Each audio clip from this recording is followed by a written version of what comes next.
What's up, guys? So back a few years ago when I was getting a bike, I was wondering which bike to start out with. Like, I knew I didn't, like, I had motocross experience. I used to have a Honda CRF, so I did have dirt bike experience, so I didn't want to get anything too small to start out with. But I also knew that I probably wouldn't be able to behave on a 600 or have the responsibility with my wrist to not whiskey throttle it. So I ended up with a CBR 500R. But there's still good options out there, and I'm going to talk about a few of those in this video. So the ones I'm going to be covering, well, Yamaha, Honda, and Kawasaki's beginner bike class. Even though they don't even have to be for beginners, they're just low cc bikes. I still have my 500 and I'm not a beginner, even though I have a bigger bike. Anyway, I'm not including Suzuki in this because their 250 is basically a moped. It's the most underpowered out of the three, and out of the four Japanese sport bikes, beginner bikes, and it won't have, you'll get bored of it way faster than these other ones I'm about to discuss in this video. So let's start out with Yamaha, the Yamaha R3 or YZF R3. This bike you see at a lot of track days because it's still, even though it's a small cc bike, it's still got plenty of power to get you around. It's got a decent top end for a 300, honestly. If I remember correctly, it's got the same top end as this 500. Well, by top end I mean top speed.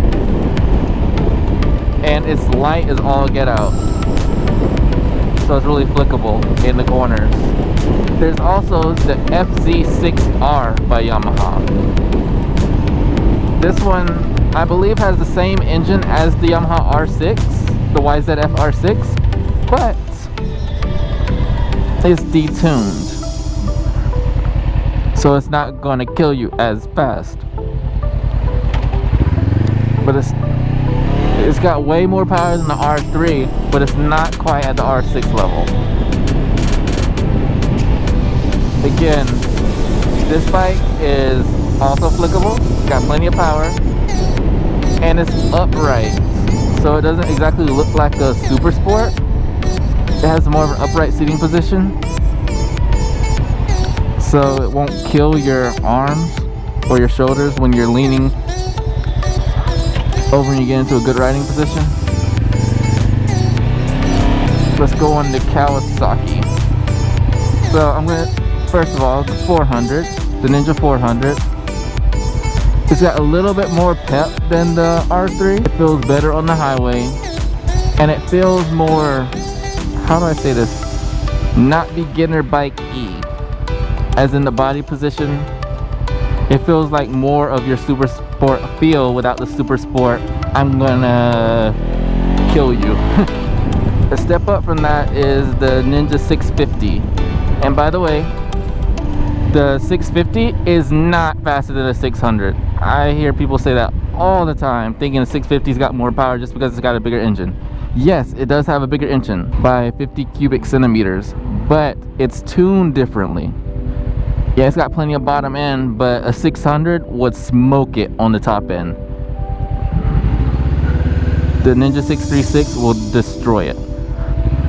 Anyway, the Ninja 650 is pretty comparable to my CBR 500R. And the seating position, the power delivery, even though it's got more bite than my 500, it's still, when I rode it, it felt like home. It felt like I was on my bike, but my bike just had little bit more pep.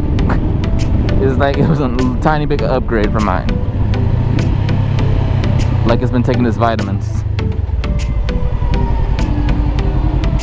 What are you doing? Okay, they apparently failed a U-turn. Anyway, the 650 felt almost exactly like my 500, which I'm gonna get to later in this video. Just a little bit more pep in it.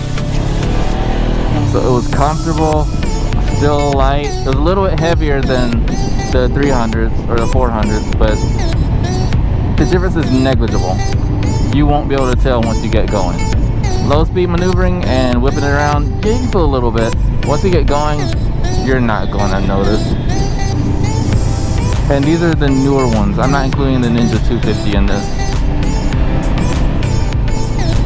Since they've made a 400, the 250 is kind of obsolete, in my opinion. So, Honda. We got the CBR 300, CBR 500R, and now we have the CBR 650R, which used to be the 650F, but it's got an entirely new facelift and it looks phenomenal. That thing's a wheelie machine too. Anyway, 300. This was actually what I rode on in the MSF course. About the same weight as the R3. It feels just like the upright seating position, just like this 500R. It just doesn't have much of a top end at all. Like on the highway, you will not feel safe. You will not feel safe at all on the highway on that. If you're commuting around town like in a big city, that's your bike. If not, like if you have to do a lot of riding on the highway, please don't get that bike. The 500 is not too much more powerful than that 300. Now, on to the 500R. This bike, since 2017, has been my baby. Even though I also have an R6, this is still my baby. It's got just the right amount of power for around town riding, has plenty of grunt on the interstate. Like, it's a do-it-all bike. You can take it to the mountains, whip it around. I've never had a single problem out of it. Again, Honda reliability is shown in this bike. And look at the fuel economy. Right now I'm getting 89.2 miles per gallon, going 52 miles an hour. You can't beat that. I absolutely love this thing. And the only problem I've ever had out of it was just the radiator hose that needed replacing. That's it. And those things are cheap. Are you a cop? Yeah. Are you a cop? I think you might be a cop.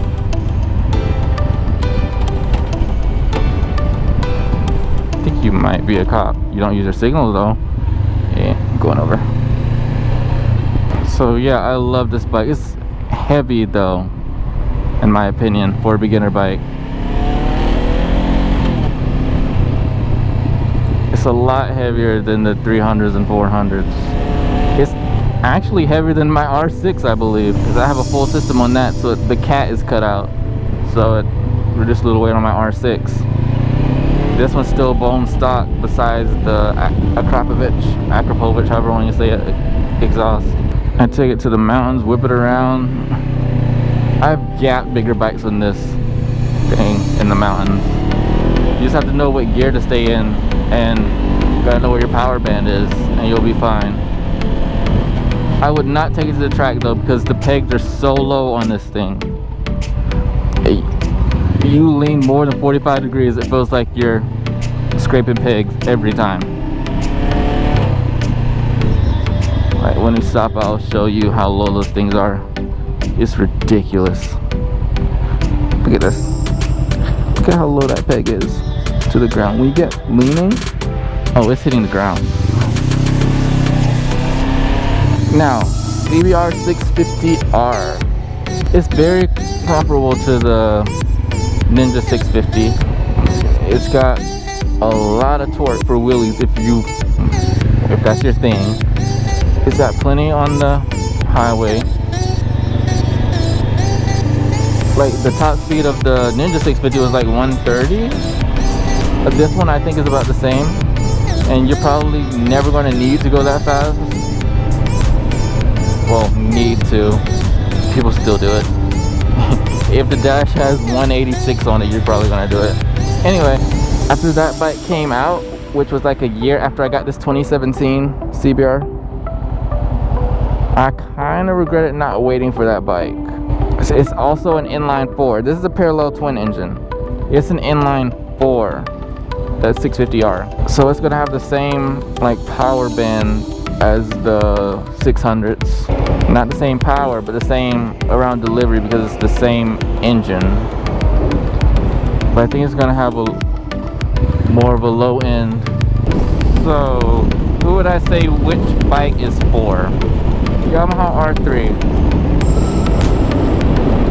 If you're that person who does a lot of city riding, and this is also for the CBR 300 also, you do a lot of city riding, you're not expecting to put it on the highway too much or the interstate, or if you want a commuting bike, that's your thing. Also, if you've never had experience on a motorcycle before, definitely probably shoot for the 300. If you've never ridden a dirt bike, never ridden a pit bike or anything, go 300 and get used. That way, because if you get new, that thing devalues right when you leave the lot. If you get used, you can sometimes turn a profit with the bike, and actually when you sell it, get more for the bike than what you paid for. FC6R, Ninja 650, and CBR 650R. I'll say those people with a little under their belt as far as like riding two-wheeled motorized vehicles.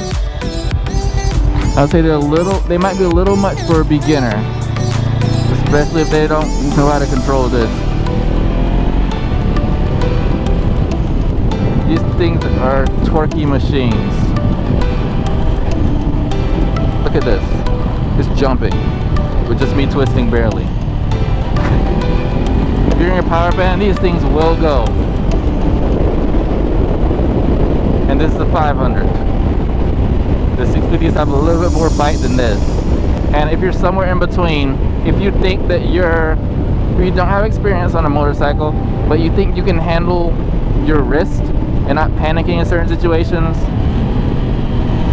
or if you've taken the MSF course already,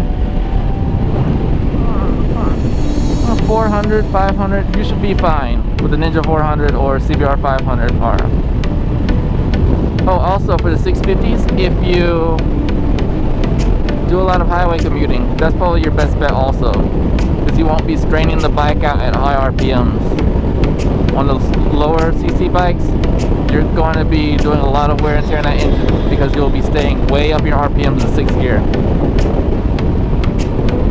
But yeah, 400, 500 if you're right on that in between. And I know for a lot of you guys, you don't want to start on a beginner bike because you'll probably end up selling it anyway, or just keeping it and wanting a bigger bike. Have a little more torque on, a little more get up and go. I would still suggest getting a smaller bike first.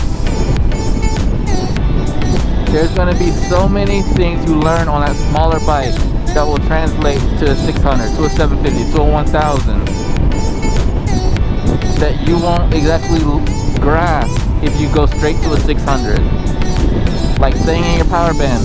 A 1000 has power everywhere, so you're not going to know about downshifting before you go into a curve, so you have something to work with exiting that curve. You're not going to know about downshifting the pass. Engine braking is different on these smaller ones. You really have to know where your revs are when you engine brake, especially in the first gear. I mean, rev match, especially in the first gear. You're not going to learn that as well. Trail braking, leaning off the bike in the corners. These things you need to learn on a smaller bike first, so you don't get on a bigger bike and screw yourself up.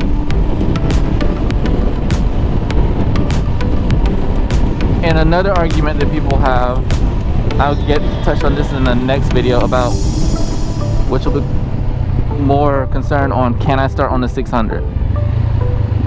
But another thing is, people get on the interstate, max out their bike and say, I'm ready for a bigger one. No, you're not. Until you are riding that bike to its full potential, you are not ready. Are you redlining every gear going in these curves? Are you giving the bike all it's got in the twisties? If the answer to that is no, you're not ready. That bike still has more to teach you. Not just top speed. Any idiot can go fast in a straight line. It takes skill in these corners. But I'll get on that in the next video. And I'm going to be filming that later on today on my R6 once these roads get a little bit drier. I don't trust those Dunlop Q3s when it's wet. Anyway guys, I hope I gave you some kind of insight on what bike you might want to be, or category you might want to be looking at if you're looking into getting a new bike, or your first bike, I should say. I'll see you in the next one. I'm out.